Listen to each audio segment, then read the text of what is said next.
Hello, in this video we are going to look at SLAAC and DHCPv6. So in previous video kita dah tengok DHCPv4 which is the dynamic IP address configuration untuk IPv4. So in this video we are going to look at IPv6. Okay, so salah satu cara untuk kita allocate IPv6 adalah dengan manually masukkan Windows configuration itulah. Okay, so ini untuk global unicast address atau kita panggil GUA. However, the nature of IPv6 dia lebih panjang, which is 128 bits ataupun kita gunakan hexadecimal, but it is very long compared to IPv4. Jadi lagilah prone kepada error. So of course we want some automated way or dynamic way where we can get the IPv6 global unicast address. Okay, so first when an end device joins the network, dan dia akan hantar an ICMPv6 router advertisement. Okay, so maksudnya dia akan dapat information untuk generate a link local address dahulu automatically. Okay, so macam contoh di sini, when you set it to have a dynamic address assignment, dia akan generate an IPv6 link local address. So kalau tak ada router yang connected ataupun the ICMPv6 device yang configured, dia hanya akan dapat link local ni lah. Okay, tapi when we have a router that has been enabled with ICMPv6, dia akan generate router advertisements. So daripada router advertisements ni lah the end device akan figure out macam mana dia akan dapat IPv6 address. Okay, so untuk IPv6 ni kita ada beberapa state lah. Okay, so kita kategorikan dahulu this IP address assignment ada dua general category, which is stateless dan juga stateful. Okay, so macam nama dia, stateless means that there is no device tracking the address assignment. So tak ada server yang jaga macam dalam IPv4, the DHCPv4 server ataupun router tu, bila kita buat address assignment, kita ada IP address binding.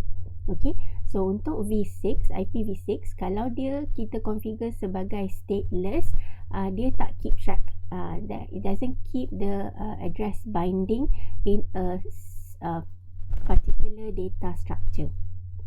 Okay, so kalau stateful, barulah kita ada the protocol DHCPv6 yang keep track of the IP address binding. Okay, next kita tengok dekat kategori stateless ni. Okay, so selalunya stateless ni berlambangkan bahawa auto configuration lah. Maksudnya end device ataupun host, dia akan dapatkan sedikit information daripada ICMPv6 router advertisement. Lepas tu dia pandai-pandai lah, dia akan buat sendiri address assignment tu. Okay, so kalau dalam stateless ni, kalau dia hanya SLAAC ataupun long form dia stateless address auto configuration. Okay, so nama dia ni dah melambangkan bahawa the end device akan auto configure. Alright, so apa yang dia dapat information daripada router advertisement adalah the network prefix ataupun network address, the subnet mask ataupun kita panggil prefix length, dan juga default gateway. Hasil daripada information ini, dia boleh generate sendiri an IPv6 address. Nanti kita akan tengoklah sebenarnya macam mana sebenarnya kita dapat an IPv6 address hasil daripada information ni. Okay, so basically dia boleh guarantee a unique IPv6 address generation pun sebenarnya. Okay, so bila SLAAC only, maksudnya dia hanya bergantung kepada information yang dia dapat daripada ICMPv6 router advertisement tadi. Okey, kategori kedua under stateless adalah dia bergantung juga kepada DHCPv6. Maksudnya there will be a router or a dedicated server that is running DHCPv6. Alright. Okay, so information tu akan didapati daripada DHCPv6 server itu for an additional information. So dia generate ataupun gunakan SLAAC, okay, address auto configuration, then get some other information that is needed from the DHCPv6 server. Okay, so kategori seterusnya is stateful. Bila stateful, dia melambangkan bahawa the end device tu memang bergantung kepada the DHCPv6 server. So what the router advertisement bagi adalah how to contact the DHCPv6 server. Then from there, the end device will get all the configuration for IPv6 daripada DHCPv6 server. Okey, kita tengok jenis-jenis packets lah untuk kita dapatkan IPv6 Global Unicast Address ni. Okey, so kalau dalam IPv4 kita ada discover, offer, request dan juga acknowledge. Kalau dalam V6 kita rely on the ICMP-v6 punya packet. Okay, so first kita start dengan client. Dia akan generate a router solicitation. That means dia sedang mencari is there a particular router that has the information that it needs to generate an IPv6 address. Okay, so router pula bila dia dah configure for this IPv6 generation, dia akan periodically sentiasa hantarlah periodically router advertisements. Okay, so dalam router advertisements ni dia bergantung kepada state tadilah, sama ada stateless ataupun stateless with DHCPv6 or stateful DHCPv6. Okay, so dalam packet tu bergantung kepada what configuration that we have. They will contain flags. Okay, so we have an A flag, a O flag and M flag. Okay, so A flag is for the address auto configuration flag. Okay, so ini melambangkan use the SLAAC, use fully stateless address auto configuration untuk the end device generate dia punya own IPv6 global unicast address. Next, if you use O flag, then maksudnya dia combine SLAAC bersama dengan DHCPv6. So O tu melambangkan other configuration. So kalau ada other information that you need to get from the DHCPv6 server, then the router advertisement will turn on the O flag. Next, if you want to have a fully stateful ataupun kita panggil di sini managed, then dia akan turn on the M flag lah. Okay, so this is a stateful DHCPv6 in which you dapat information setting IP semua daripada the DHCPv6 server. Okay, so kita tengok setting yang pertama lah, where the address IPv6 generation is done by the end device itself. Okay, with the help of the ICMP-v6 router advertisement. Okay, so basically like I said, when we configure a router with ICMP-v6 router advertisements, it is sent periodically. So dalam router advertisement ni mengandungi information yang diperlukan untuk the end devices kalau dia being set sebagai SLAAC. Okay, so kalau flag dia di sini adalah A, okay, so that means you have to get whatever information I give you in the router advertisement and then you generate your own IPv6 address. Then dia akan guna the RA information and then dia akan generate its own IPv6 GUA, Global Unicast Address. So this is the example implementation lah. Okay, kita ada satu router Okay, and then kita bagi configuration IPv6 address untuk router ni, which is the link local, global unicast address dan juga the multicast group. Next one, we enable the R1 to send router advertisement messages. Okay, so ni contoh all the routers group. Okay, so menggunakan alamat FF02 colon 2. Okay, so maksudnya dia boleh hantar kepada all the routers in this group. Once you enable this, okay, so router R1 akan hantar router advertisement messages. Okay, so the default value is 200 seconds lah. So setiap 200 saat dia akan hantar periodically router advertisements to all the members of the multicast address. Okay, so kalau untuk method pertama ataupun stateless and SLAAC only, dalam router advertisement ni dia punya flag, dia akan enable flag A lah, address auto configuration. Untuk other configuration dengan managed configuration, dia akan letak kosong. So once the end device, dia akan hantar RS kan, router solicitation, dan dia akan dapat reply daripada router 1 menggunakan router advertisements. So bila dia tengok flag ni, so dia faham bahawa it is expected to generate on its own, dia punya own IPv6 global unicast address.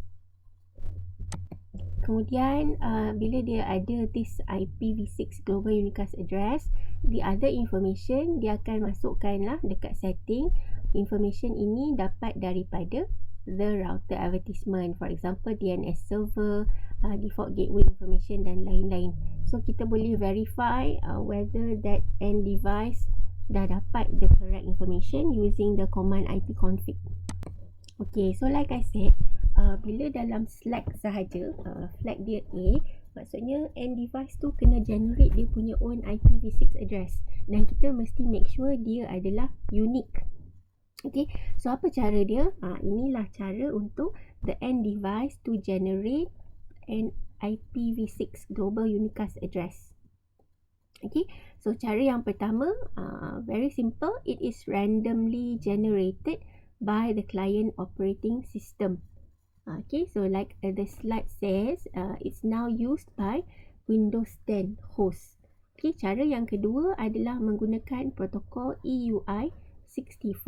Okay, so dia ada cara untuk gunakan kita punya MAC address, which you know already, every device ada MAC address, dan MAC address itu adalah unique.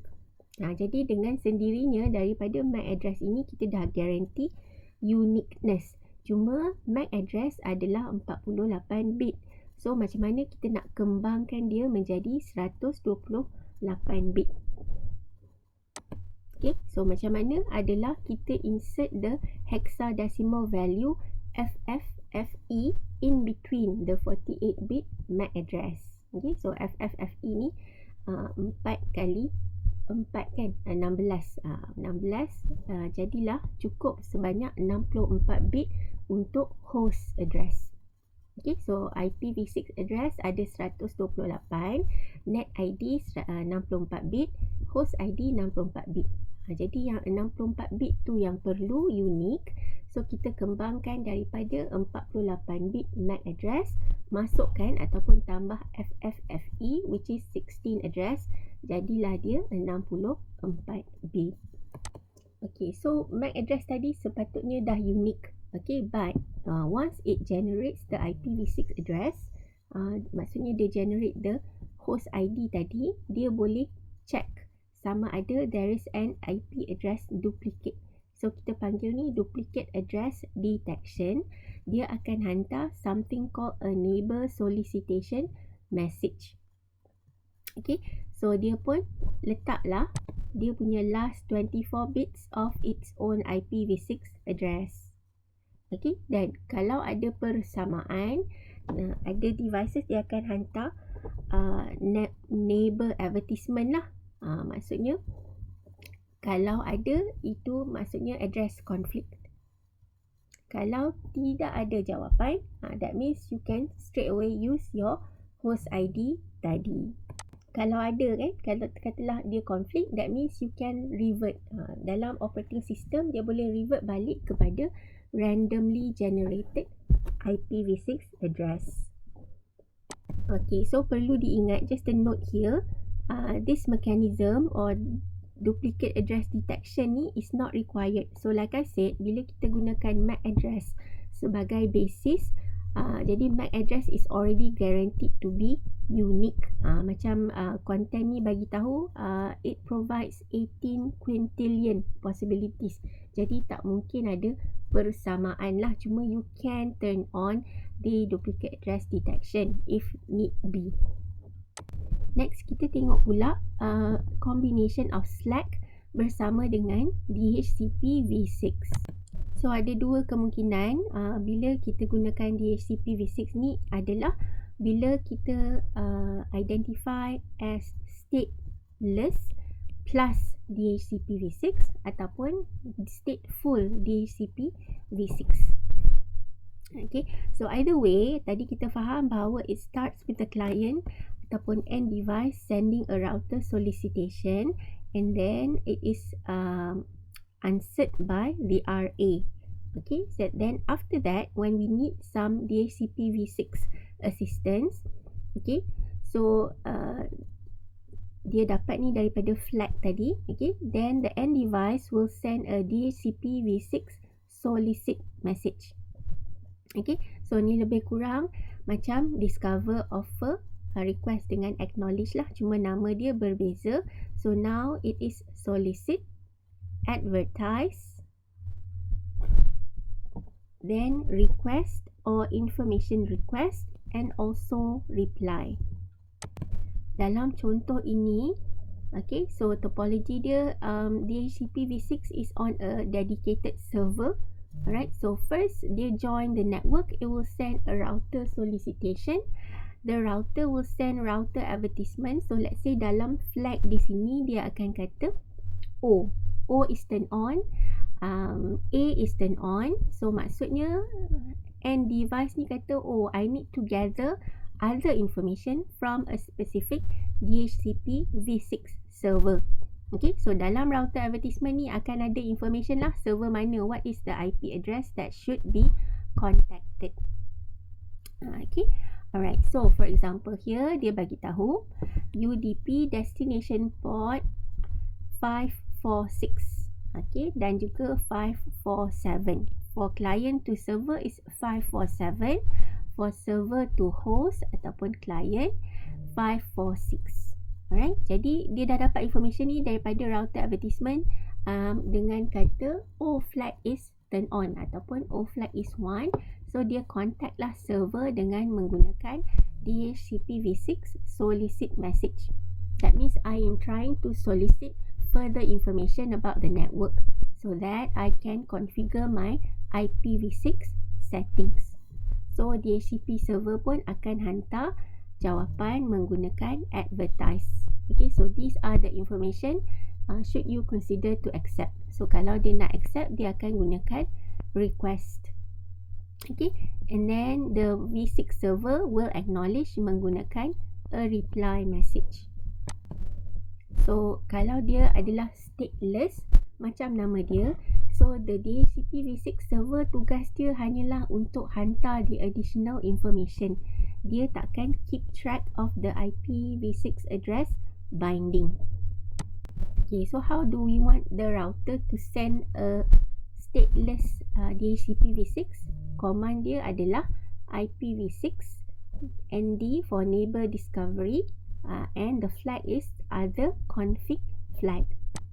Okay, so kalau kita nak revert balik kepada O flag sahaja, kita gunakan other config flag ni dan letak no semula. Next, kita tengok DHCPv6 dalam keadaan stateful. Okay, bila stateful maksudnya the server also keep track of the IPv6 address binding. Okay, so dalam case ni flag yang lain adalah kosong, the managed flag adalah 1. So the command is neighbor discovery, managed config flag. So now let's look at how to configure the router as a DHCPv6 server. Okay, so kita tengok dalam IPv4, router ni boleh jadi server, dia boleh jadi client dan juga boleh jadi helper lah ataupun kita panggil relay agent. First, kita tengok how a router can be configured as a DHCPv6 server.